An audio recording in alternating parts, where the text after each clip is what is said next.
앉으시겠습니다. 잘 오셨습니다. 반갑습니다. 그 이스라엘 백성들이 출애굽을 할 때 이렇게 잘 알고 있는 얘기죠. 이스라엘 백성들이 출애굽을 할 때 홍해가 앞을 가로막습니다. 뒤에는 애국 군대가 쫓아오고 위기의 순간에 군중은 절망을 합니다. 이런 상황에 혹시 처한 적 있으십니까? 앞에는 홍해가 가로막고 뒤에는 애국 군대가 쫓아오는 도간의 쥐꼬리인데 그런 절망. 그때 어떤 일이 일어났냐면 모세라는 사람이 한 걸음 앞으로 나와서 바다를 향해 지팡이를 내뻗습니다. 그리고 어떻게 일이 진행됩니까? 홍해가 갈리고 이스라엘 백성은 구원받죠. 만일 모세가 절망적이고 고단한 상황을 뚫고 한 걸음 나아가 손을 뻗지 않았다면 어떻게 되었을까? 이 한 사람이 없었더라면 이스라엘 공동체는 어떻게 됐겠습니까? 먼 훗날 이스라엘 백성들은 엘라 골짜기에서 블레셋 장수 골리앗에게 고전을 합니다. 그때의 장면을 성경은 이렇게 기록하고 있는데 사무엘상 17장에 이스라엘 모든 사람이 그 사람을 보고 골리앗이죠, 심히 두려워하여 그 앞에서 도망했다라고 기록하고 있습니다. 그렇게 심히 두려운 상황에 12살 난 앳된 소년이 물맷돌 들고 골리앗 앞에 섰습니다. 만약에 다윗이 상황과 주의 시선, 그의 형제들까지 다윗에게 그렇게 얘기했잖아요. 니까짓 게 무슨 군사냐, 그렇게 깔봤잖아요. 그런 시선에 굴복해서 뒷걸음질 쳤다면 과연 어떻게 되었을까? 어려움 속에 용기를 가지고 한 걸음 내디뎠을 때 하나님의 역사는 시작되는 것입니다. 문제는 과연 그 한 발걸음을 뗄 수 있는가에 달려있는 것이죠. 얼마 전 서울시에서 이런 조사를 했는데 서울시 청년 행복지수 결과를 발표했는데요. 2017년부터 3년간 청년들의 생활 만족도가 어떻게 됐겠습니까? 연속 하락했습니다. 표를 보여드리고 싶지만 그럴 수 없으니까 제가 말로 몇 가지 살피면 청년들의 가정생활 만족도는 2017년 7.42점, 10점 만점에 7.42점에서 3년 뒤인 2020년에 6.74점으로 떨어졌습니다. 청년들의 친지, 친구 관계와 사회생활 만족도도 각각 7.34점, 7.29점에서 6.71점, 6.43점, 이 1점이 굉장히 큰 낙폭이거든요. 이 곤두박질 쳤습니다. 재정 상태에서 오는 만족도는 5.96점을 기록해서 조사 분야 중에서 최하점을 기록했습니다. 시간이 갈수록 청년들이 불행해지고 있다는 지표죠. 이를 취재한 매일경제신문사 류영욱 기자는 이렇게 논평하는데 한번 들어보십시오.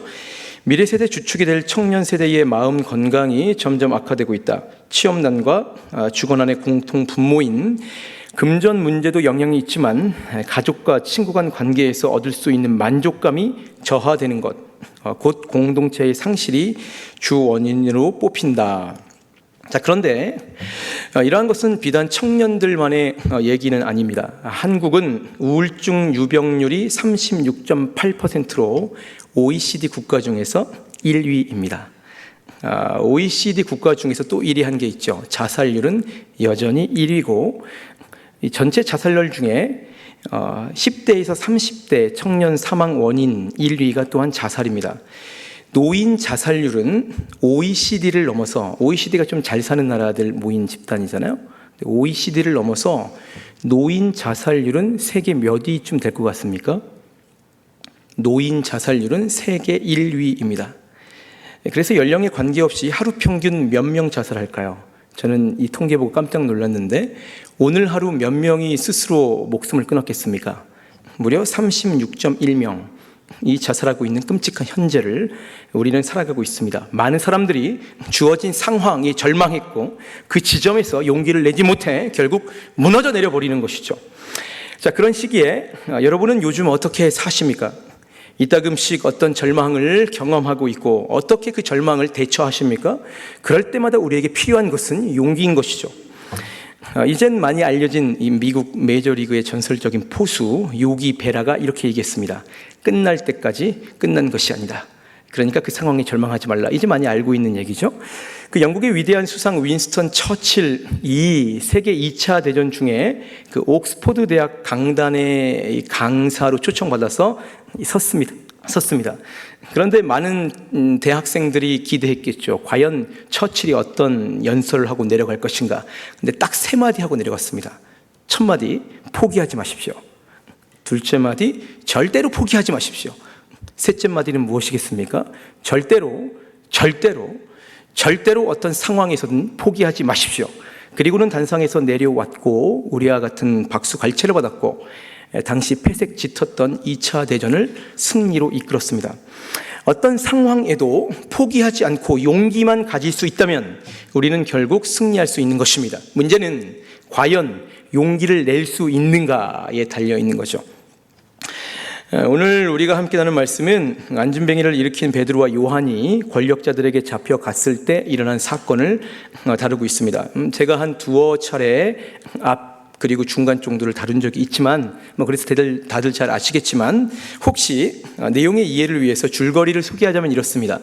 그 예수님 승천 후 열흘째 되는 오순절 날에 제자들은 기도하다가 성령을 받습니다. 성령 충만한 베드로가 설교할 때 3,000명이 회심했고 그 은혜로 교회가 시작됐습니다. 그리고 나서 이어지는 사도행전 1장, 2장, 3장에 보시면 40년간 구걸하던 안진뱅이가 예수님의 이름으로 고침받는 놀라운 기적이 일어나죠. 이것이 성령 사건 이후에 첫 번째로 일어난 기적입니다. 그 모습에 수많은 군중이 몰려들었고 베드로와 요한은 솔로몬의 행각에서 복음을 선포하게 됩니다. 그때 그렇게 복음을 힘있게 선포할 때에 느닷없이 유대교 권력자들이 들이닥쳐서 이들을 체포한 거예요.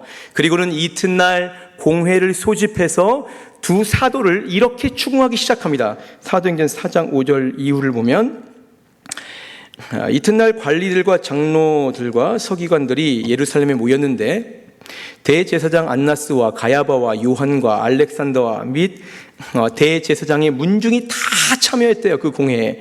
그리고 사도들을 가운데 세우고 묻되 너희가 무슨 권세와 누구의 이름으로 이 일을 행하느냐. 이 유대교 최고 법원인 산헤드린 공회는 공의를 실현하는 집단이 아닙니다. 철저히 부패한 이득 집단이었고 이들에게 낙인 찍히기만 하면 유대 사회에서 도무지 살아갈 수가 없었습니다. 그래서 이들 앞에만 서면 그가 누구든 벌벌 떨며 당연히 절망해야 했습니다. 그들은 오늘 또다시 늘상 그랬던 것처럼 베드로와 요한을 권력으로 찍어 누르고 자신들의 이득을 또다시 취하기 위해서 오늘 모인 것이죠. 자, 여러분이 만약에 이 두 사도였다면 그런 권력자들 앞에서 어떻게 행하시겠습니까? 참으로 놀라운 것은 사도들이 세상의 강력에 담대했고 굉장히 논리정연했다는 것입니다. 권력자들을 두려워하지 않았습니다. 오히려 그들에게 힘있게 복음을 전했고 결국 풀려나게 되었다가 본문의 내용입니다. 본문 한번 다시 보시고, 자, 본문입니다. 자, 21절 22절 시작. 관리들이 백성들 때문에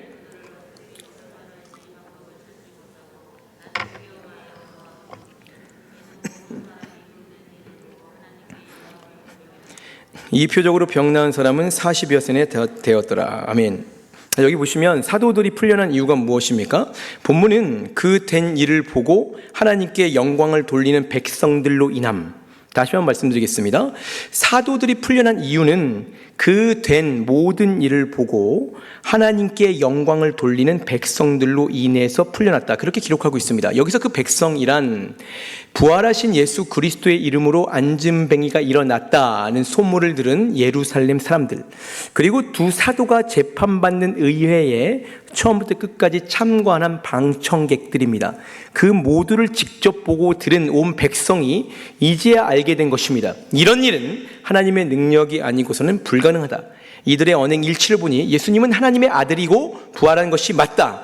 갈수록 사도들을 믿고 지지하는 백성들이 많아졌습니다. 그래서 권력자들은 하는 수 없이 그들의 눈치를 보느라 사도들을 풀어준 것이죠. 여러분이 당시 백성들이라면 어떠시겠습니까? 예수님의 이름으로 능력과 기적이 나타납니다. 처음에 믿지 않았죠. 그런데 실제로 보니까 정말 예수님의 이름으로 능력과 권세와 기적이 나타나는 것입니다. 그리스도인이란 사람들은 거대 부패 권력 앞에서도 그들이 믿는 예수 때문에 정직하고 매일을 힘있고 용기 내어 담대하게 살아갑니다. 그런 예수라면 믿고 싶지 않겠습니까? 여담이지만 앞서 이 시대의 한국 청년들이 불행하다고 말씀드렸잖아요. 갈수록 우울하고 청년 자살률은 매해 1위를 경신합니다. 문제는 교회 안의 청년들도 그렇게 교회 밖 청년들과 별반 다르지 않다는 것입니다. 세상 친구들과 똑같이 피 터지게 경쟁하고 남들과 오늘도 끊임없이 비교해가며 피곤하고 지치게 살아가고 있는 것입니다. 자, 교회 안의 청년들까지 왜 이러는 것입니까? 청년들을 그렇게 만든 데는 어른 세대, 특별히 부모님들의 책임이 결코 적지 않습니다. 부모님들 예수를 말하죠.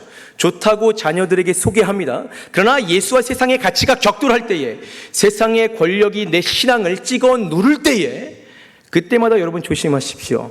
여러분의 뒷모습을 여러분의 자녀가 하나도 안 보는 것 같지만 그때 특별히 유심히 여러분들을 다 보고 있습니다. 우리 부모님이 어떻게 하나? 우리 부모님이 이때 어떡하나?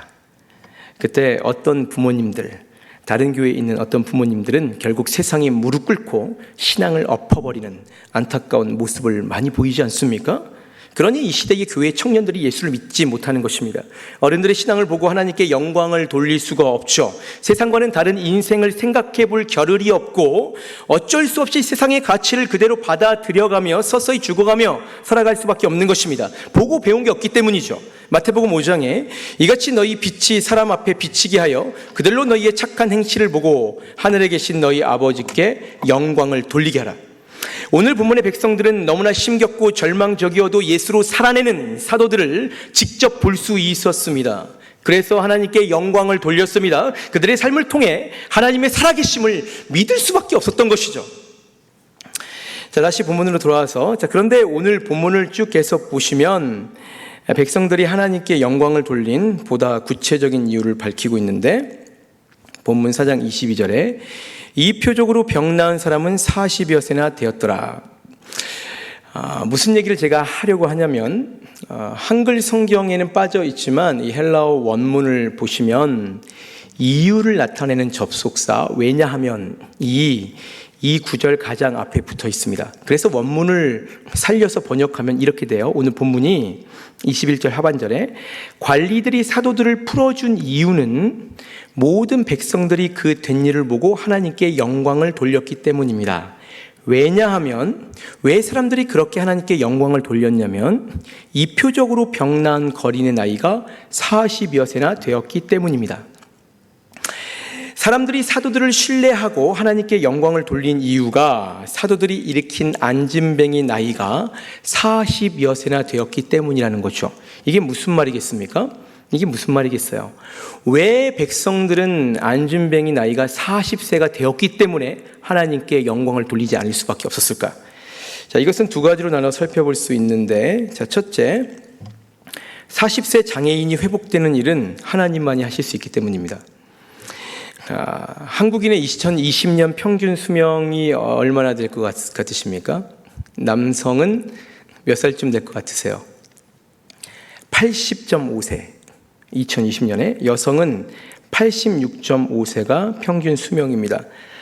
의료 기술이 발달해서 매해 조금씩 늘어나는 추세인데, 자, 그런데 당시 로마 제국의 평균 수명은 고작 40세였습니다. 그러므로 안진뱅이는 이제 거의 수명을 다한 사람이겠죠? 혹시 이 안진뱅이가 어린아이였다면 이 사람들은 안진뱅이의 발육이 늦어서 일어서지 못한 거라고 생각할 수도 있었습니다.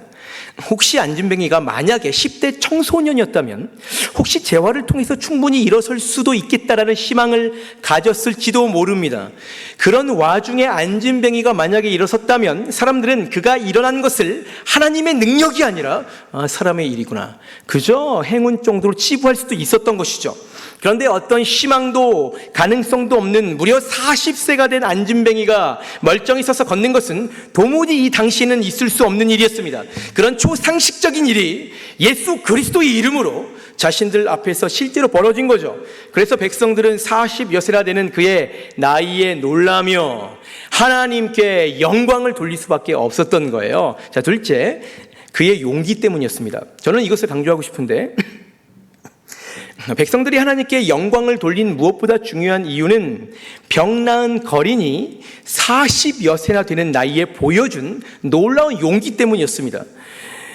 그가 베드로의 손을 잡고 일어난 직후를 이렇게 성경은 기록하고 있습니다.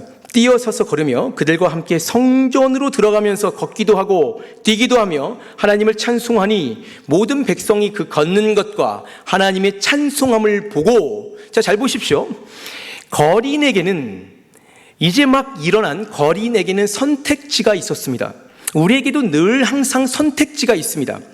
성전 안에 들어갈 수도 있지만 성전 밖 넓은 세상으로도 충분히 나갈 수가 있었습니다. 오히려 성전은 성전의 문턱까지 넘어서만 들어갈 수 있지만 세상은 그 어떤 장애물 없이 너무나도 쉽게 나갈 수 있습니다. 그래서 지금도 많은 성도들이 성전 문 밖으로 자유롭게 뛰쳐나가는 것입니다.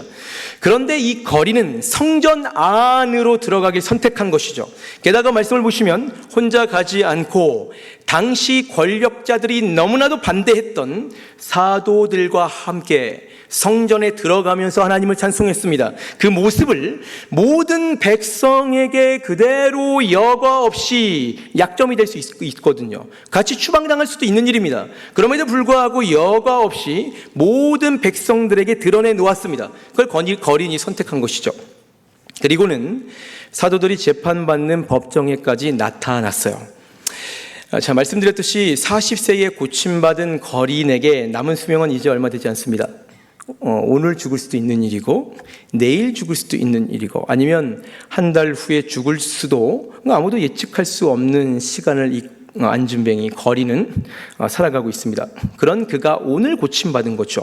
그러면 평생을 안진뱅이로 산 이 거린에게 보고 싶은 것, 그리고 가고 싶은 것, 만지고 싶은 것, 누리고 싶은 쾌락들이 얼마나 많았겠습니까? 이미 평균 수명을 넘긴 만큼 누구보다도 자기만을 위한 삶을 누리고 싶었을지도 모릅니다. 그런데 굳이 법정에까지 나타난 것이죠. 자기를 고쳐주다가 사도들이 끌려가는 것을 이 거리는 직접 목격했습니다. 감옥에 갇힌 것도 알았고 법정에서 신문까지 받아 상황이 지금 험악하게 흘러가고 있다는 것을 잘 알고 있었습니다. 단지 예수를 전했다고 그 정도라면 그 복음의 최대 수혜자인 자신 역시 그 법정에서 무사할 리가 없다는 거죠. 그럼에도 거리는 법정을 찾았고 거기서 사도들을 위해서 증언했습니다. 이것이 안진뱅이의 용기였죠. 두 사도의 증인이 돼서 당하는 어떤 생명의 위협도 달게 받겠습니다. 거리는 용기였습니다. 40살까지 평생을 안진뱅이로 살다가 이제 막 일어났지만 자신을 치유해 주신 예수 그리스도를 위해서라면, 자신이 경험한 진리를 위해서라면 하루 만에 그 생명을 잃어도 나는 상관이 없다. 거린의 용기였습니다. 이것은 평균 수명이 고작 40세인 시대에 40여 세나 된 사람이 선뜻 낼 수 있는 용기가 아닌 거죠. 그래서 사람들은 40여 세나 된 그의 나이를 생각하면서 하나님의 살아계심을 인정하지 않을 수 없었고 도무지 하나님께 영광을 돌리지 않을 수가 없었던 것입니다. 그리고 결국 이들의 이 작은 용기로 인해서 거대 권력은, 세상에서 가장 끔찍한 유대인들의 절망은 순식간에 무너져 내렸습니다. 여러분은 이 세상에서 그리스도인으로 그렇다면 어떻게 어떤 용기를 내며 사십니까? 자, 사랑하는 성도 여러분, 이것은 단지 교회 안에서만 통용되는 믿음에 관한 이야기는 아닙니다. 우리가 세상을 살아내는 방식이어야 하고 그리스도인들이 세상의 절망을 이겨 승리하는 사실 유일한 방법인 거죠. 어떻게 이 거린과 사도들은 세상의 권력과 절망을 이겨내고 승리할 수 있었을까?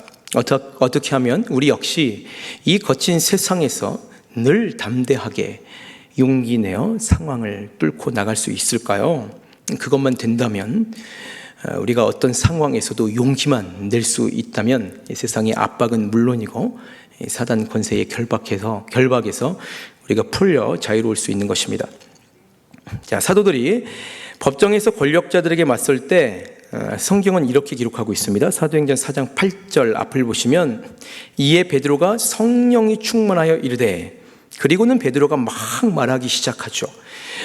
그렇게 베드로의 말을 다 들은 권력자들의 상태를 이어서 성경은 이렇게 말하고 있습니다. 사도행전 4장 13절 그들이 베드로와 요한이 담대하게 말함을 보고 그들을 본래 학문 없는 범인으로 알았다가 이상히 여기며, 그리고 풀어줬죠.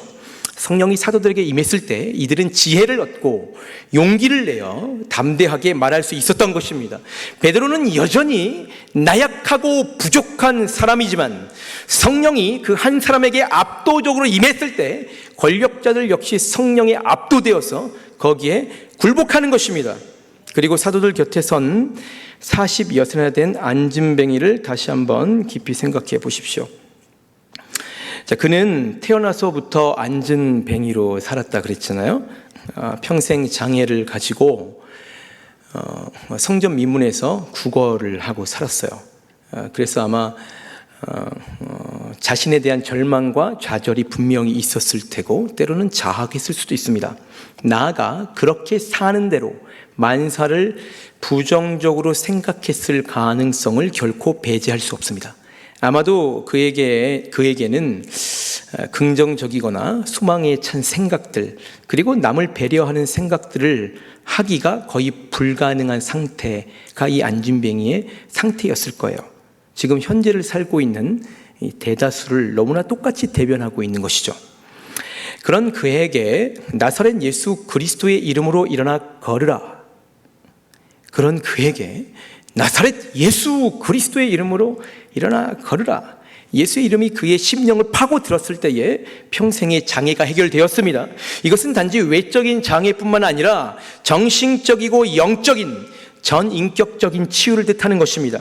고린도후서 5장에 그런즉 누구든지 그리스도 안에 있으면 새로운 피조물이라. 이전 것은 지나갔으니 우리는 어떻게 됐습니까? 보라, 새 것이 되었도다. 완전한 새 것이 된 것이죠.